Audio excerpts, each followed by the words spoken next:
आइए, जिस समय गुरुदेव विश्वामित्र प्रभु श्री राम और लक्ष्मण जी को जब साथ में लेकर के चले हैं तो रास्ते में एक आश्रम दिखाई दिया। जब आश्रम दिखाई दिया है तो गोस्वामी तुलसीदास बाबा ने क्या लिखा है कि आश्रम एक दीखी मंग माही, अब खग मृग जीव जंतु ता नाही। आश्रम एक दीखी मंग माही, अब खग मृग जीव जंतु ता नाही। मेरे प्यारे याद रखना, जब चले हैं तो रास्ते में एक आश्रम दिखाई दिया। जब आश्रम दिखाई दिया है तो इधर गुरुदेव विश्वामित्र जी से प्रभु श्री राम कहने लगे, हे गुरुदेव, अब याद रखना मेरे प्यारे, गोस्वामी तुलसीदास बाबा जी लिख रहे हैं कि आश्रम एक देख मंगमाई, खग मृग जीव जंतु तह नाही।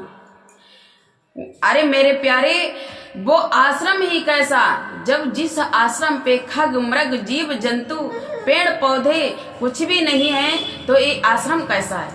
क्योंकि मेरे प्यारे, आश्रम पर तो हर चीज होती है, आश्रम पर हर चीज होती है, तो वो आश्रम कैसा। तो मेरे प्यारे याद रखना, वहां उस आश्रम पे सब कुछ है, लेकिन बताया है, बोले खग मृग जीव जंतु पशु पक्षी सब कुछ है, लेकिन मेरे प्यारे बाबा जी ने फिर क्यों लिख दिया है खग मृग जीव जंतु तह नाही। मेरे प्यारे याद रखना, गौर करेंगे, यहाँ एक पत्थर रथ शिला पड़ी है, और मेरे प्यारे, जिस समय पत्थर रथ शिला को प्रभु श्री राम ने देखा है, जब उस शिला पे नजर गई है तो आज प्रभु श्री राम गुरुदेव विश्वामित्र से कहने लगे, हे गुरुदेव, ये पत्थर रथ शिला कैसी पड़ी है। आज गुरुदेव विश्वामित्र जी प्रभु श्री राम को बताने लगे, हे राम सुनो, ये गौतम ऋषि की पत्नी अहिल्या है, और इससे थोड़ा जानबूझकर पाप हो गया था, तो ये पति के द्वारा बहिष्कृत कर दी गई। ये वही अहिल्या पड़ी है। आज गुरुदेव ने बताया, हे राम, ये अपने पति के द्वारा श्रापित हुई है, वही आज पत्थर के रूप में ये शिला बनी पड़ी है। क्योंकि मेरे प्यारे, आप लोगों ने अनेक विद्वानों के मुखार बिंदु से सुना होगा कि इंद्र ने जाकर के अहिल्या के साथ में छल किया, चंद्रमा को मुर्गा बनाकर, और उसने आवाज लगाई तो महाराज की बुद्धि भ्रमित हो गई, और वो गंगा जी में स्नान करने के लिए चले गए। और जब गंगा जी में स्नान करने के लिए पहुंचे हैं तो उसी समय गंगा मैया ने बताया कि गौतम, तुम्हारे यहाँ अहिल्या के साथ में छल हो रहा है। इधर इंद्र ने छल किया।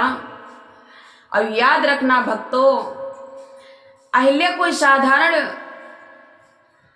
देवी नहीं थी, अहिल्या कोई साधारण देवी नहीं थी, महापतिव्रता देवी थी, महापतिव्रता साध्वी देवी थी। इससे कोई ऐसा पाप नहीं हो सकता था। अब ये जो कुछ पाप हुआ है वो इसने जानबूझ कर किया है। क्योंकि मेरे प्यारे याद रखना, गौतम ऋषि भी कोई साधारण संत नहीं है, साधारण संत महात्मा नहीं है। एक गौतम ऋषि त्रिकालदर्शी महात्मा है, और जो इनसे जानबूझकर पाप हुआ है यहाँ पर जो अहिल्या से जानबूझकर ये पाप हुआ है, तो ये किस प्रकार से हुआ है? याद रखना, जब अहिल्या का विवाह होने जा रहा था तो अहिल्या का विवाह करने का मन था इंद्र से, और इंद्र का भी मन था अहिल्या से विवाह करने का। लेकिन मेरे प्यारे याद रखना, बाप जिसको अपनी बेटी देगा उसी को तो मिलेगी। आज अहिल्या के पिता ने अहिल्या को गौतम ऋषि को सौंप दिया, गौतम ऋषि को दे दिया, यानी गौतम ऋषि के साथ में विवाह कर दिया। और इधर इंद्र की आसक्ति अंदर जमी रही, और अहिल्या, मेरे प्यारे याद रखना, जब एक दूसरे की आसक्ति अंदर जमी बैठी थी, आज उसी आसक्ति को जब दोनों ने पूर्ण किया तो पति के द्वारा बहिष्कृत कर दी गई, यानी त्याग दी गई।